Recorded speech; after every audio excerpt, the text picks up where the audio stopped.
На телеканале АТР это время, когда мы приглашаем наиболее интересных людей и беседуем о самом главном. Но все эти праймы последних нескольких уже месяцев, они необычные. Это праймы телемарафона Саева АТР.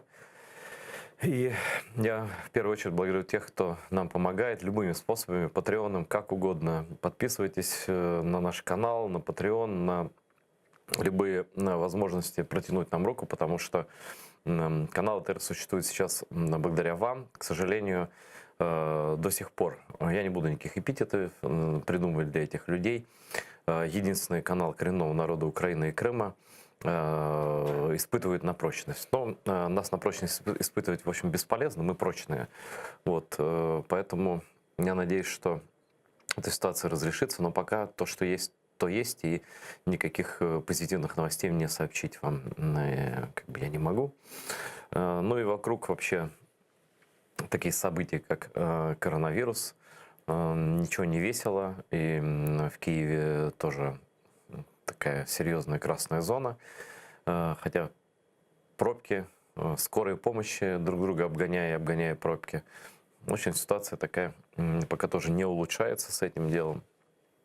И поэтому мы решили, что сегодняшний эфир весьма важно посвятить именно проблеме коронавируса, потому что мы сами вот 2 недели были всей редакции на карантине и переживали друг за друга, и вы так все друг за друга переживаете и в оккупированном Крыму, и везде, где нас смотрят. И у меня умер отец, и на прошлой неделе умер вот только моих знакомых 2 родителей. Умерла мама Заряна Шкиряка, советника главы МВД. И умер Сергей Кривошея, известный украинский математик, преподаватель. Он отец моих друзей. И всем родственникам людей, которых я сказал, и тем, кто потерял близких, я приношу свои соболезнования. Это критично важно, потому что критично важно жить, беречь друг друга, и чтобы наши потери давали нам сил и бороться дальше. Вот вечная память тем, кто ушел. Вот, а для тех, кто сейчас болеет или может заболеть, сегодняшний эфир с моим другом, израильским врачом Борисом Брилем, который никогда не отказывает. Знаете, бывают чиновники какие-нибудь, которые сегодня не могу, завтра не приду, это время мне неудобно. Совещание, Совет Верховной Рады, вызвал президент, заболел там и так далее. А есть люди, которые всегда говорят «да», потому что имеют дело с жизнью людей, собственной совестью и с клятвой этого, как его, Гиппократа. Да, не с клятвой бюрократа, с клятвой Гиппократа. Борис с нами на связи из Израиля. Ух ты, Боря, даже вы из машины, по-моему, да? Откуда ты? Да, абсолютно верно. Потому что у нас же тут празднование Дня независимости, и поэтому, во-первых, я отказать не могу никогда. В первую очередь тебе, во-вторых, людям, которые ждут определенных эфиров. Спасибо, Боря. Поздравляю всех, кто нас смотрит в Израиле. У нас там тоже есть аудитория. И всех людей доброй воли с Днем независимости этой страны, которая, в общем, тоже и тяжело все это время было. И вот Украина сейчас в такой же ситуации.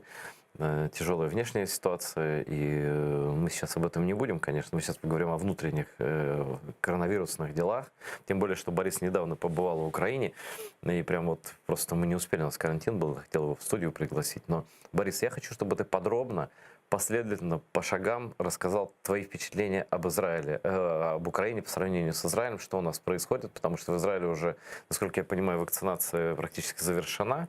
Вот и ты приехал в страну, где она едва начата. Да? Ну, просто как есть, так и есть, говори. Абсолютно верно. Если мы сейчас видим в Израиле то, что все открыто, все вернулось к допандемической ситуации. Единственное, что напоминает нам, это маски, которые мы пока что продолжаем носить. У нас вакцинировано 50% населения. То, что меня удивило в Украине, на самом деле, как это сказать, от этого грусть. В первую очередь, знаете, может быть, даже не правительство, может быть, даже и не кто-то виноват, а в основном люди, которые не хотят соблюдать, не хотят обезопасить своих близких, не хотят обезопасить не только своих близких, а вообще граждан страны, в которой живут. Я не вижу ценности, честно, вот то, что меня грусть, вот именно такая вот, что я не вижу ценности, что самая высокая ценность — это жизнь человека. В Израиле вы это всегда ощущаете. Понимаете, вчера был день скорби, да, это день памяти павших солдат. Сегодня день независимости. У нас день идет день за днем. И когда вся страна останавливается и скорбит о павших, это траур. Пандемия, которая уносит жизни людей, это тоже траур. Но люди не соблюдают абсолютно ничего. Их комфорт, он более важен, чем реалии, поэтому это грустно. То, что нету вакцинации, это, конечно, очень большой провал. Ну, в реале это очень большой провал. Весь мир вакцинуется. На самом деле, правда, мне очень было грустно, как это сказать, ненька Украина. Я Украину чуть-чуть знаю с детства, да, то есть половина моего детства там прошло. Ну, прям так бросается в глаза, да, что мы совсем по-другому у нас все, чем в Израиле, да, зеркальная практически ситуация. Ну, в реале это да, и то есть очень тяжело это описать, потому что и тех же карантинов не нужно было бы, если было самосознание. Вы знаете, мои интервью постоянно повторяются. На самом деле вся история с коронавирусом, она заключается, можно сказать, в 10 предложениях, в 10, в 12. Первое — это уважение людей между друг другом, это ценить чужую жизнь больше, чем свою. Второе — это уголовная ответственность за любые назначения медицинского персонала, то, чего нет в Украине абсолютно. Знаете, половину смертности можно сократить, только буквально ввести рецептурные лекарства.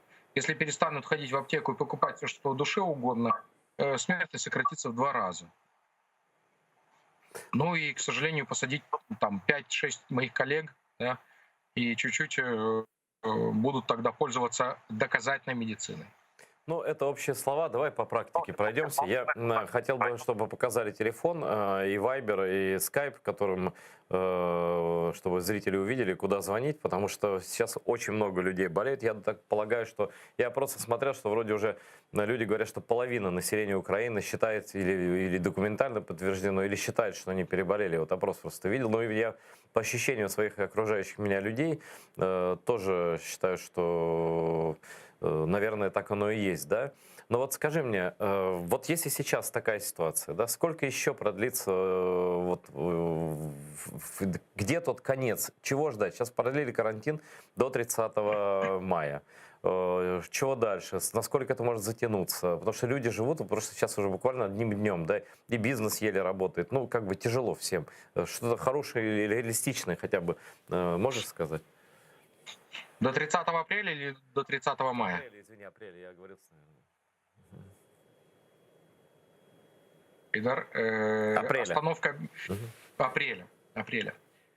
Смотри, то, что будет происходить, пока нет массовой вакцинации, потому что вакцинация в данной ситуации — это выход из пандемии, это то, что будут постоянно эти волны, будут локдаун, будут зараженные. Если мы посмотрим на исследование, которое было опубликовано, я думаю, что у вас больше, чем 50% населения переболело, я думаю, гораздо больше, там 60-70. Но история про коллективный иммунитет абсолютно не имеет никакого под собой научного, так сказать, подтверждения, потому что научное исследование показывает совсем другое. Что оно показывает?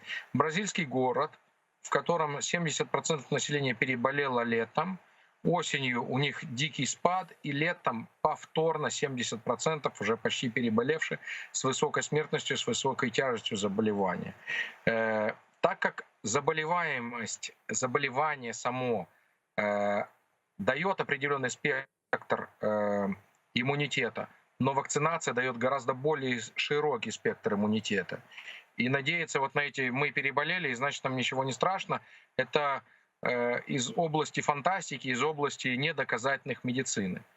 Понимаете? И поэтому пока в вашей ситуации нужно обязательно носить маски, сохранять дистанцию и не забывать, что каждая жизнь — это может быть жизнь вашей матери.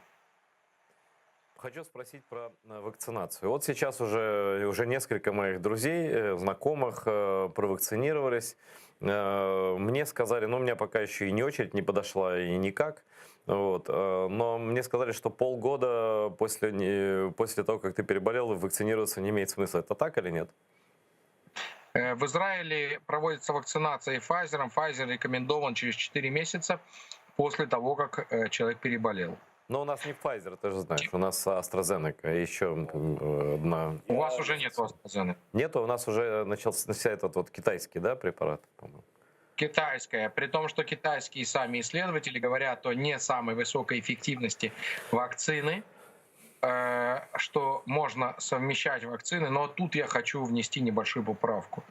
Друзья, вакцинироваться все равно надо. 60% защиты — это все равно 60% защиты, 70, 80, 95. Вакцинироваться надо. Вакцинироваться надо прежде всего для того, чтобы спасти себя и других. Не надо разводить демагогию в этом плане. Ну, обычный человек не понимает, что такое вакцинация.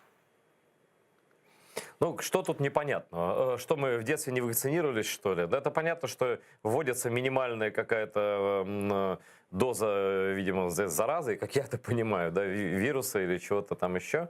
И вот, например, наш с тобой общий друг Сергей Дмитриев, священник, капеллан 30-й бригады. Кстати, можем позвонить ему. Вот, я попрошу, кстати, сейчас... Подожди, дай-ка, у меня единственная просьба. У меня после вакцинации хвост чуть-чуть линяет. Я чуть-чуть сдвинусь. Можно? Я вот так. Я сейчас, кстати, да, вот найду телефон и отошлю нашим в аппаратную ребятам. Сейчас наберите, пожалуйста, святому отцу Сергею Дмитриеву, и мы спросим. Он вот 2 дня назад вакцинировался, пусть сам лично расскажет, вот, что да как. Потому что пока... Если он вдруг не ответит, ты же понимаешь, что потом скажешь, что все, кранты человеку. Ну, человек чипировался, правильно? Кусочку Билла Гейтса ввели. Да. Теперь все на 5G, куда денешься-то, да? Вот, ну, может быть, дозвонимся. Да, кстати, интересно. Знаешь, интересно, а вот люди, которые говорят про 5G, они вообще знают разницу между 5G и 4,5G? И какая разница в мегагерцах передачи информации? То есть вот всегда рассказывают, я про маски-то это, как бы, так как я знаю про физиологию дыхания почти все, будучи анестезиологом, это наша профессия. А я иногда разговариваю, мне говорят, вот там чипирование. Я говорю, слушай, а у меня папа, он... Боря, свет погас. Что у вас там в Израиле? Света нет, что ли? Конец света кончилось. Кино не будет, электричество кончилось. Так ты договорил или нет?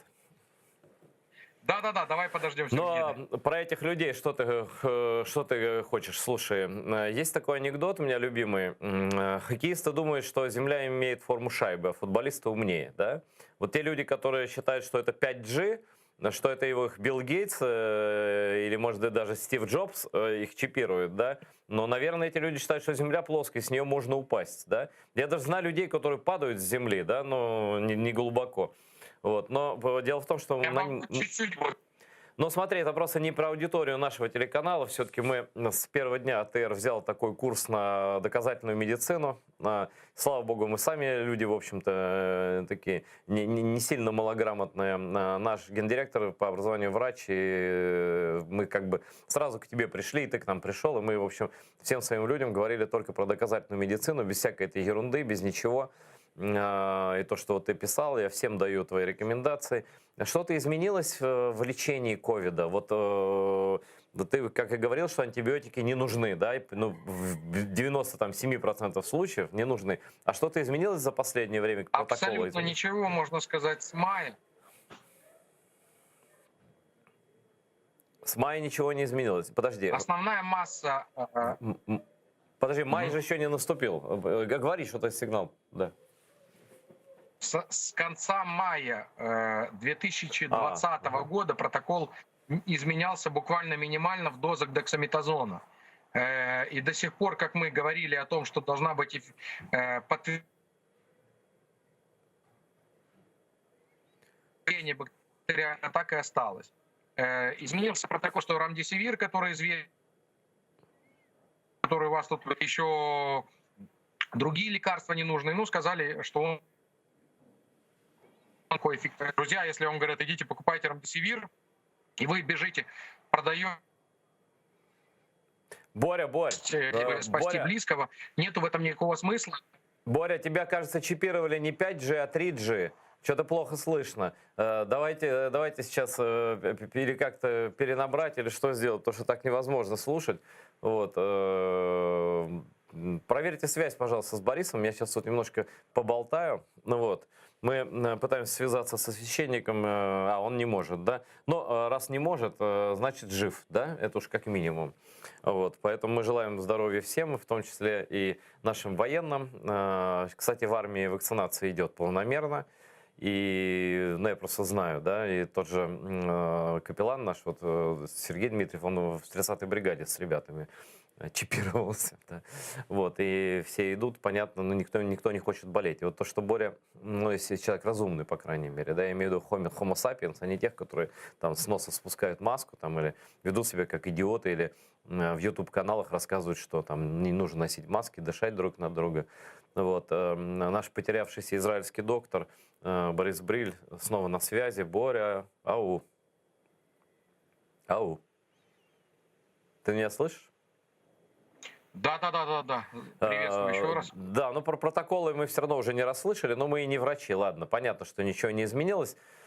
Твои такие... Ну, давай так возьмем. Давай сейчас сначала дадим советы для переболевших. Вот переболевшие, да? Вот я переболевший. Вот расскажи мне, как себя вести. Потому что переболевших много уже. И они такие ходят все радостные, довольные. Но ты сказал, что бывают повторные заражения и так далее. Наверное, повторные менее тяжело протекают. Хотя непонятно же, никто не проверял на каждом человеке. Но вот переболевший человек. Сколько времени в безопасности, сколько в относительной безопасности, когда уже нужно переживать и нужно ли вакцинироваться? Пока на сегодняшний день речь идет о 4 месяцах. О 6 месяцев. Но потом все-таки стоит переживать и думать о вакцинации. Угу. А вот эта цифра белка, или как она, антител, она как-то влияет? Вот я могу пойти сдать на антитела и решить для себя, есть у меня иммунитет или нет? Вот, остался он или улетучился? Никакого смысла в этом нету, потому что титр антител все равно он не такой высокий у переболевших, особенно легко переболевших. А во-вторых, существуют еще другие мутации вирусов. Вот слушай, про мутации. То есть мутация, если другая мутация, то вообще не важно, болел ты или нет, да? То есть это как новая болезнь получается. Абсолютно верно, абсолютно верно. При том, что вакцина дает больший спектр. Но вакцины же тоже разные. Ты, наверное, про ваш Pfizer прекрасно рассказываешь, да? Pfizer, AstraZeneca, да. Хорошие результаты дают и Moderna тоже. Если мы говорим о китайской вакцине, конечно, ну, как я знаю. Алло, Израиль нас слышит или как? Израиль слышит. Хорошо, да. Вот, короче говоря... Связь очень плохая, я прошу прощения. Ну что теперь? Ну вот чипировали тебя, видишь как? На 3G, я же говорю, нормально бы чипировали бы вакцины «Спутник». У тебя бы был бы этот самый, не цифровой какой-нибудь, а такой настоящий сигнал, такой как граммофонных пластинок. Вот был бы идеально прям звук, передавался бы просто Да, механически. хвост передает плохо. Да? Хвост передает плохо. Мне тут рассказали про российскую вакцину, очень смешную историю. У одного моего знакомого есть, значит, ну, по старым связям, по советским еще, да, есть люди в Москве там или где-то в России, которые знакомы с представителем, ну, в общем, вот этой геббельевской русской пропаганды, такой пропагандисты самые жирные в стране, да, и, ну, как бы люди живут тоже в России, думают, а как колоть эту вакцину, не колоть, позвонили значит, в одну такую одному такому человеку, который очень высокое положение имеет там в пропаганде, и говорят, ну, вы же показываете нормально вакцину, надо колоться. Он говорит, нет, ни в коем случае, никогда, ни в коем случае, чем угодно, лучше, говорит, водой. Ну, вот я дословно передаю от людей, которые, в общем, не заинтересованы совершенно. И скандалы с российской вакциной тоже ты слышал, да, в Словакии где-то еще что-то там такое. Но в Израиле вообще ее не рассматривают как существующую, да. Вообще. Я хочу тебе сказать, знаешь, я недавно, меня просили о небольшом интервью, при том, что люди, кстати, часто говорят, а как он работает, если он дает интервью? Если бы люди знали, как я работаю, то они бы этот вопрос не спрашивали. То есть я мало сплю и считаю, что просвещение людей является очень большой медицинской целью. Надо людей просвещать, тем самым сокращать смертность, и это отчасти, можно сказать, одна из миссия врача. Не моя, я тут не думаю, что я тут мессия новый пришел. Я говорю, что миссия врача — это образовывать людей, чтобы людям доносить правильную информацию, для того, чтобы было как можно меньше ошибок. Я хочу сказать, И что вот мне... всем, извини, что вот всем, Да. кто нас смотрит, Борю можно разбудить в любое время суток. Мне даже неловко. Я даже не представляю, сколько людей ему писали, звонили и так далее. Вот, но он действительно такой человек, что действительно, наверное, ты уже забыл, что такое регулярный сон. Вот, и я прошу всех, кстати, чтобы и себе понять больше, и Боре на то же время экономить. Подпишитесь на его YouTube-канал Борис Брыль. И подпишитесь на Facebook и в Инстаграме, очень много, да, читателей у тебя, насколько я знаю, там практически советы, там все в порядке, да, с информацией, что можно для себя почерпнуть, если вы заболели. Вот вопрос поступил от зрителей, можно? Или ты не договорил еще? Конечно. Я хотел одну вещь сказать. Вы знаете, когда, если мы посмотрим в России, вакцинировано всего лишь 10% населения, даже не дотягивает. А И почему? меня спросили, погоди, то, что я хотел рассказать, знаете, а вот мы не берем спутник, вакцину, и мы этого не делаем. На что я сказал, вы знаете, во-первых, я больше читаю книги медицинские, чем политические. А во-вторых, потому что у меня такая профессия. А во-вторых, если в стране вакцинировано 10% населения, но вам хотят отдавать, возможно, это определенная манипуляция. Поэтому, друзья, вакцины есть разные. Но если страна-производитель не вакцинировала почти еще своих людей, но предлагает вам, возможно, есть в этом какая-то подоплека именно политическая. Я не говорю о качестве вакцины. Я говорю о том, что нельзя на этом играть. Не играйте на здоровье людей.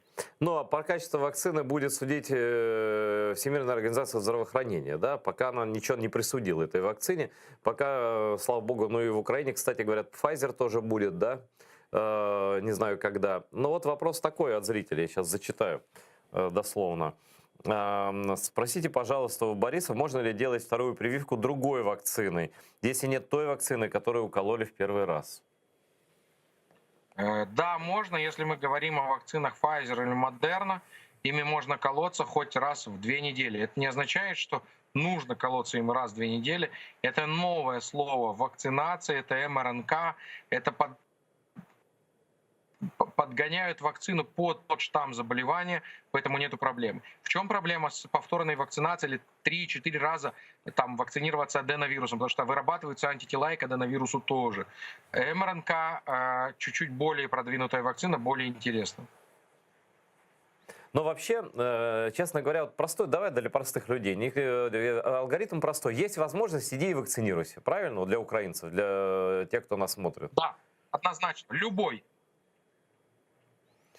То есть любая вакцина, она все равно лучше, чем ее отсутствие. И уж точно ни одна вакцина не убивает. Это факт. То есть хуже не будет, как говорят у нас. Однозначно.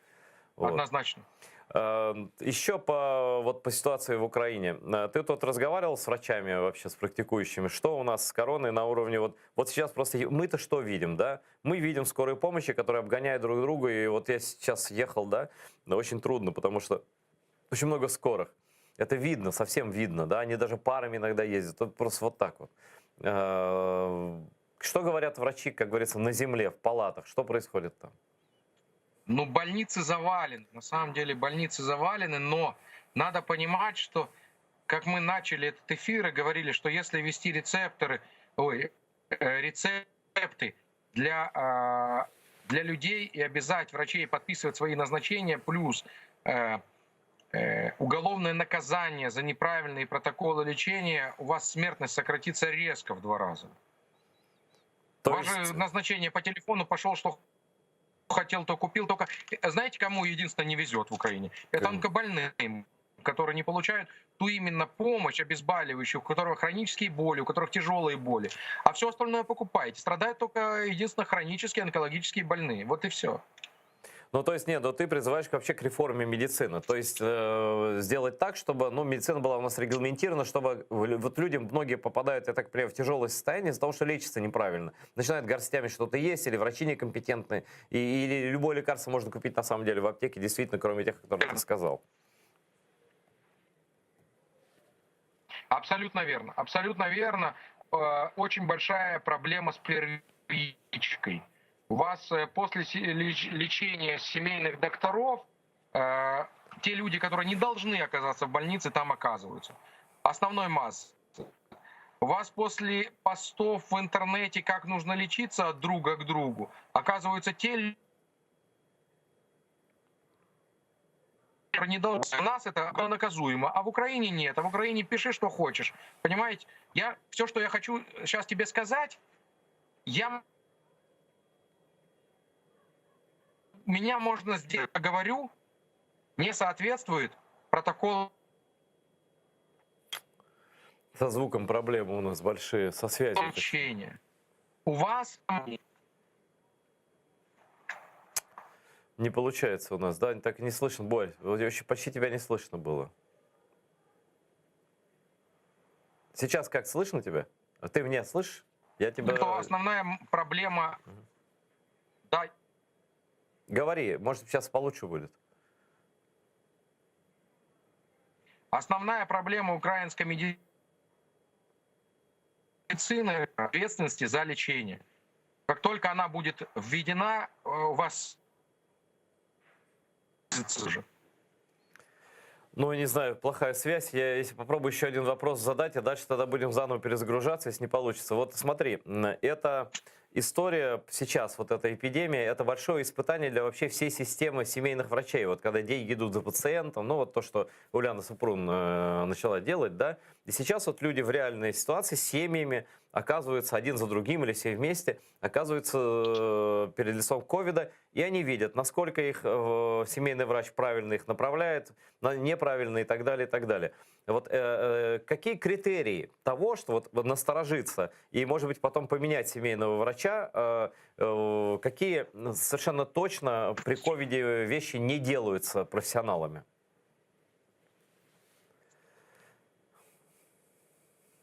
Не даются антибиотики, я прошу прощения, я пытаюсь поменять, связь наладить как-то. Не даются антибиотики без подтвержденной бактериальной инфекции, без повышения лейкоцитов. Запрещено, это ухудшает течение, увеличивает смертность. Забудьте антибиотиков без того, чтобы было поднятие лейкоцитов. Нельзя давать дексаметазон, если у человека сатурация выше 94. Не давайте. И дыхательные движения. Существует шкала, называется NEWS-2, только по ней.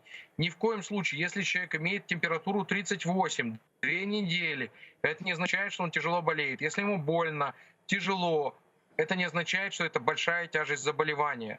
Давая ненужные препараты, вы убиваете советами или убиваете сами себя.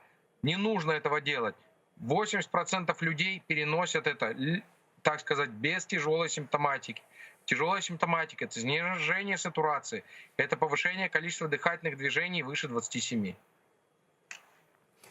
Скажи, пожалуйста, но ты говоришь легкое течение, может оно и легкое, но последствия далеко идущие. Какие наиболее статистически известные долгоиграющие последствия ковида и как с ними бороться? Вот на этом я хотел бы, чтобы ты остановился, потому что я встречаю людей, у одного на сердце, у другого желудок, у третьего там так, у четвертого так. Какие наиболее распространенные побочные эффекты, скажем так, продолженные? И что с этим делать человеку, который с этим столкнулся? Ты абсолютно очень интересный медицинский вопрос задал. Смотрите, очень большое количество людей страдают, основная масса, от усталости, от такой усталость после ковида. После ковида, если человек перенес, нужно понять, что есть органические проблемы, а есть проблемы психологические, потому что все равно это определенный стресс, это большая нагрузка на нервную систему, и люди, которые больше подвержены таким состояниям, как посттравматическое стрессовое расстройство или по-другому PTSD, то болит, то сердце колотится, то еще что-то, то сердце замирает, то тахикардия, то, так сказать, аритмия. Давай вернемся по группам заболеваний. Если вы считаете, что у вас проблема с сердцем, и у вас замирает сердце, у вас сердцебиение или стучит сердце, я говорю с фразами, которые говорят мне пациенты, то в этом случае я вам советую сделать несколько проверок. Это эхо сердца с нагрузкой желательно, по той причине, что мы можем увидеть ишемию или нарушение питания сердца. Это холтер давление, холтер ЭКГ. Потому что если вы измерили, у вас давление 180 на 120, это не означает, что оно у вас постоянно, возможно, оно у вас на измерение. Поэтому для этого ставится холтер давления, холтер ЭКГ и смотрим на 24-48 часов, ритм ритмичный или нет, какие есть нарушения, и также давление, среднее давление, ночь и день. И в соответствии с этим можно решать, все-таки это органическая проблема сердечная или нет. Также людям, которые перенесли довольно тяжело, я бы советовал сделать спирометрию. Спирометрия — это функции дыхания, объемы дыхания. Потому что если у кого-то не хватает воздуха, это не означает, что у него легкие поражены. Это может быть также панические атаки, варианты панических атак. Это неврологические, психологические повреждения. Поэтому нужно сделать спирометрию и желательно делать спирометрию с диффузией. Это золотой стандарт диагностики функций легких. Это в пульмонологии и, в общем, в торакальной хирургии и в анестезиологии это стандарт для проверки и для функций легких. Следующее. Для людей, которые все-таки не нашли проблемы органические, но они жалуются на эти проблемы, я бы советовал обратиться, опять же, к психиатру, грамотному, который может решить этот вопрос. Потому что только тот, который работает с доказательной системой здравоохранения, который читает, например, книжки Каплан. Всегда можно спросить, а по какой книжке вы учитесь?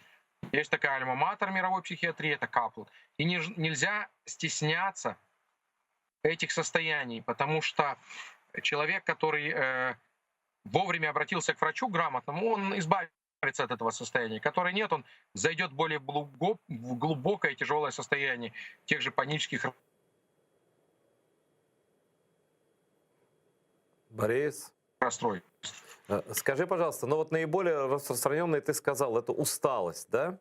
Утомляемость, сонливость и так далее. И наоборот, есть другой эффект. Это бессонница, нервное напряжение и так далее. Вот самые простые советы тем, кто вялый, и тем, кто, наоборот, ну, как бы возбужденный нервной системой и не может заснуть. Вялый все же я бы посоветовал проверить для начала сердечно-сосудистую систему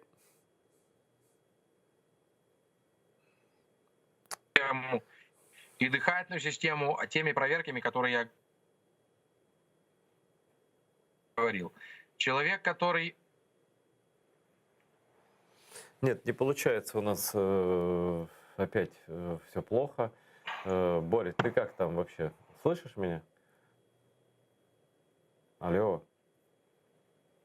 Да, я на связи. Но связь что-то у нас такая. Я пытаюсь сегодня. передвигать. Я пытаюсь передвигать источник, так сказать. Но вот издержки того, что Боря всегда на связи, это то, что он может казаться на связи в любом месте, и вот остановился посреди дороги, и так вот все выглядит это. Но я не знаю, Боря, ты сейчас слышишь меня, да? Я могу перебазироваться чуть-чуть. Я могу перебазироваться буквально, если через 3 минуты мы выйдем. Но все равно есть смысл. Связь. Давайте сейчас 3 минуты мы подождем, а потом концовочку эфира сделаем. Да, Борь, перемещайся. Ну, действительно, просто невозможно слушать. А темы важные. Но видите, как я это все понимаю, у нас еще все очень-очень впереди. И локдаун, не локдаун, Главная ситуация в том, что главный смысл весь этой ситуации в том, что надо продолжать носить маски и мыть руки. И в первую очередь носить маску. Не стремиться туда, где там много народу. Но успеете еще, да, скоро природа, в конце концов, пикники уже можно, да, но в помещении, ну, желательно нет. Даже, я помню, осенью, когда, ну, было одно событие в моей жизни, там мы встречались на открытом воздухе, мы носили маски, и никто не заболел, и это было на открытом воздухе, все нормально, да, ну, мы снимали, когда кто-то ел, и этот человек отходил и не ел в упор, да, с кем-то. А самое главное, это сейчас не собираться за столами большими. У нас люди любят собраться за столами и давай это разговаривать, обсуждать все на свете. Это почти, если кто-то за столом один больной, это почти стопроцентная гарантия заражения, ну, потому что вы этим дышите и дышите долго, да. Вот как я был дураком, вот лично вам говорю, я тут дурак конченый, потому что в свое время я же все время маски носил. Я даже на работе вот здесь ходил в маске. Вот и тут однажды я поспорил с человеком в такой ненапряженной обстановке. И мы сидели через стол, значит, в кафе, ну и мы что-то спорили, ну и доспорились. В итоге ни до чего хорошего, в смысле нет, спорта нормально закончился, только этот человек меня заразил, да. Вот. Потом стало известно, что он заболел, потом стало известно, что я. Поэтому близкий контакт, если исключить, то, в принципе, можно жить. И можно особо даже, ну и ждать спокойно очереди своей на вакцинацию, да. Потому что вакцинация неизвестна когда. Жить надо здесь сейчас. И, на самом деле, я приведу вам пример одного своего друга, который, вот он весь этот год, я его почти не видел. И вроде бы как, ну, знаете, мы там подсмеиваемся, вот у тебя там паранойя, ты там какие-то страхи излишние, да, давай там да, приходи туда-сюда. Он нет, говорит нет и нет и нет. Но потому что человек знает, что у него диабет, допустим, да, и он говорит, я не хочу быть никому обузой в случае, если я заболею. И действительно, и страшно реально, потому что и вот сейчас этот человек все-таки дожил до вакцины, и вот в начале мая он выйдет из своего этого затворничества виртуального. Зато целый невредимый, нормально переждал, в отличие от некоторых вот таких, как я, реально переждал эпидемию и вакцинировался. Поэтому тут, знаете, так, каждый, конечно, думает за себя. Единственное, я сделал для себя такой вывод, что я больше не общаюсь с людьми ни виртуально, ни реально. Кто иронизирует, кто рассказывает всякие ковидные смешные истории, кто, значит, говорит, да ладно, там, это не нужно, то не нужно. Я уж про чипированных не говорил, но просто про людей, которые относятся к этому наплевательски. Но никто наплевательски не относится к раку, да, между прочим, от коронавируса убирают так же, как от рака, и только еще, может, в не меньших мучениях, да. Поэтому это все страшно, на самом деле. А у нас Борис снова вернулся, у нас остается буквально там минут 7, наверное. Надеюсь, связь с Израилем, то есть чипирование твое все-таки нормально, 5G все-таки. Ну-ка, давай проверим связь. Я надеюсь, я еще раз прошу у всех зрителей прощения за данную связь. Итак, мы вернемся к усталости и к Да. больше такой ажиотации. Так вот, по поводу усталости я бы для начала советовал проверить те сердечные проверки, которые я сказал. Это сердце с нагрузкой, это холтер давления, это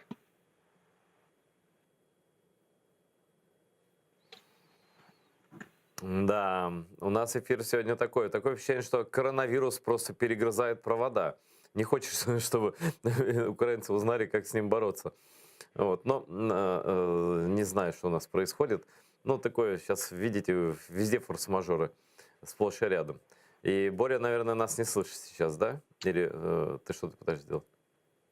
я слышу и пытаюсь куда-то передвигать телефон для того, чтобы была связь, и мне жутко неудобно. Не, сейчас нормально, вот сейчас тебя слышно. Вот Вот. сейчас ничего не делай, продолжай. И не спеша, размеренно говори, пожалуйста.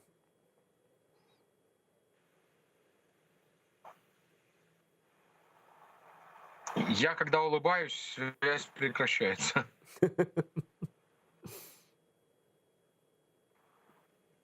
Блин, раздай мне интернет.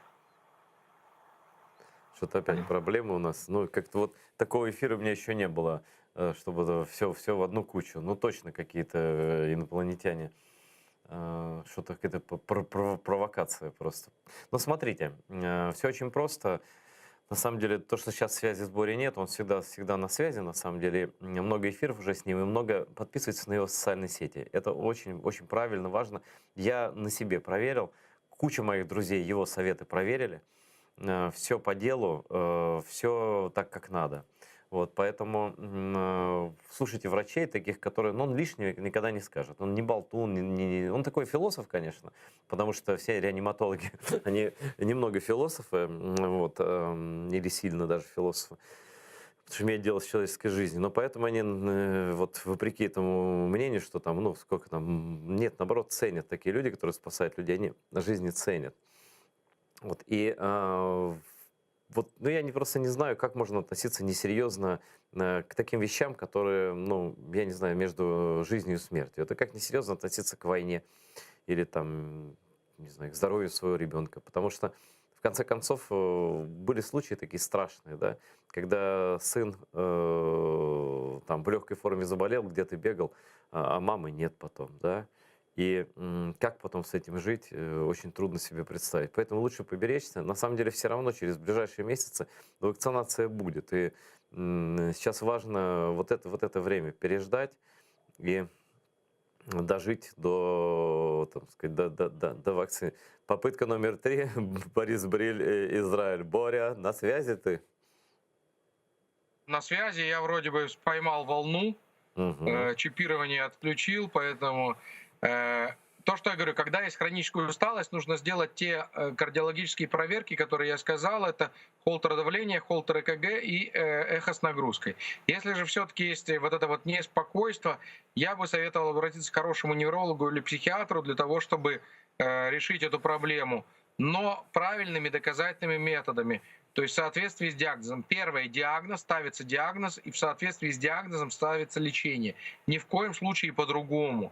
То есть, понимаете, пока вам не поставили диагноз, четкий диагноз, нельзя никакое лечение назначать. После того, как ставится диагноз, можно всегда проверить врача, правильный ли протокол лечения он назначил.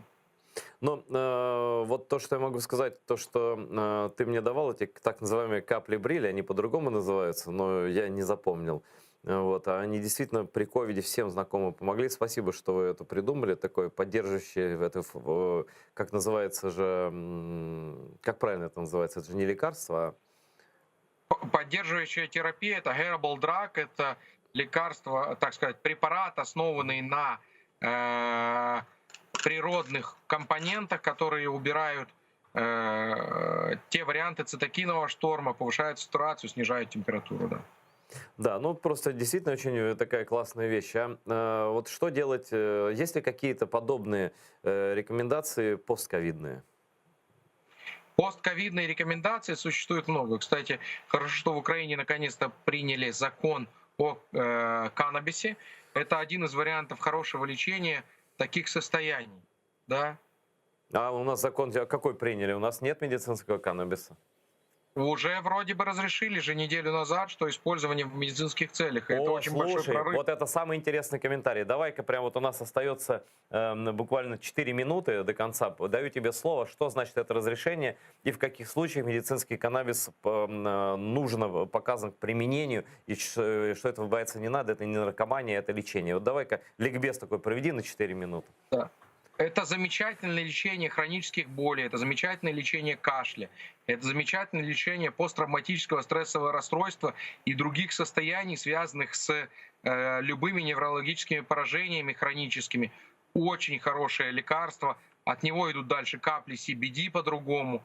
То есть используется, как я сказал, в клинике боли и в неврологии очень повсеместно в продвинутых медицинах. На самом деле для вас это революция, и дай бог, чтобы только законом это не закончилось.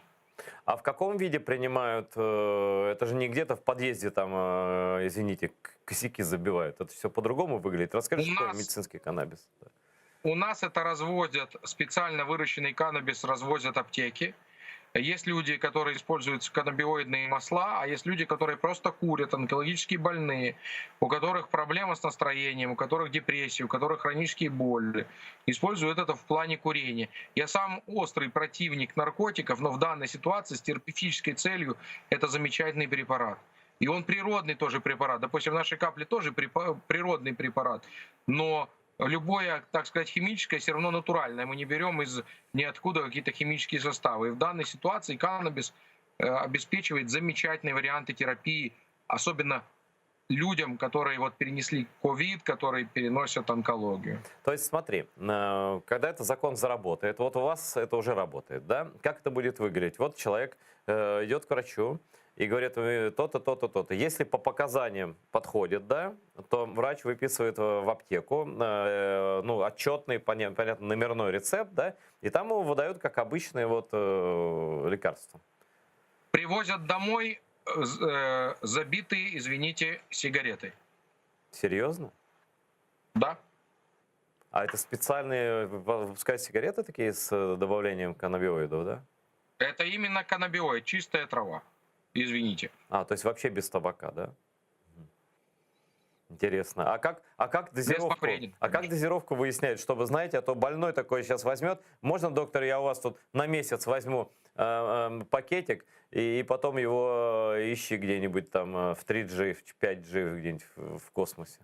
Не, ну мы же ему расписываем дозировку, и он знает об этом. То есть, как бы, мы же считаем, что мы выписываем людям, которые страдают, и да, мы выписываем, а не наркоманам. Поэтому тут нету проблемы с дозировками, это люди все ответственные. Ну, то есть я мог бы себе представить, просто, наверное, не сразу, тоже по дозам дают. Я представь себе, если бы водка лечила, да, и вот такому русскому человеку говорят, вот тебе ящик водки, тебе ровно на год, да, но через сколько его не будет, я не знаю, там, ну, ладно. Но, в общем, все понятно, очень интересно, кстати говоря. Борь, ты всегда на связи, что-то, какое-то последнее одобряющее слово хочешь сказать людям, которые в Украине сейчас вот болеют конкретно, вот, и все, и мы на этом заканчиваем. Ребят, не поддавайтесь панике. Старайтесь лечиться очень грамотно, ищите грамотных докторов, они у вас есть. И держитесь. Я думаю, скоро все это закончится. Я очень надеюсь.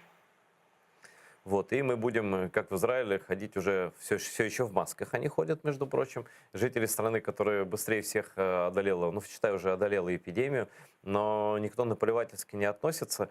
И уж мы знаем, какие жители Израиля общительные, да, но может там итальянцы общительнее, а может это спорный вопрос, это может быть и нет, да. Но тем не менее они себя в такой ситуации, несмотря на то, что южные люди, они повели себя очень, очень с уважением друг к другу. Но, наверное, знаете, наверное, там и ценится человеческая жизнь, и там на что-то стоит, когда ты вынужден выживать и бороться каждый день, и у тебя каждый человек на счету, и у тебя, в общем, ну, как бы ты все время живешь в состоянии какой-то нерасслабленности. Вот нам бы тоже понять, и тогда бы у нас, наверное, было бы меньше проблем и с эпидемией, и с готовностью отражать внешние угрозы и так далее. Это все, в общем, такая ментальная история. Спасибо, Боря, что подключился. Будем звать тебя.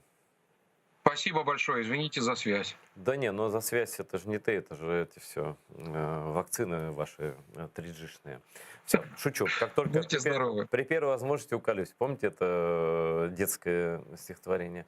Я прощаюсь с Борисом, а вам всем хочу сказать, держимся вместе, боремся вместе и с ковидом, и с тем, что за моей спиной. Боремся с теми, кто хочет наш канал закрыть. Это, я надеюсь, я уверен, это не получится, но нам нужно держаться и держаться, как бы не бросать друг друга ни в каких ситуациях. А мы харымлы и украинцы, люди, которые любят свою родину не за что-то такое материальное, а за то, что она есть у нас, да, мы не дадим друг друга в обиду. Смотрите канал АТР, смотрите Save АТР марафон каждый день.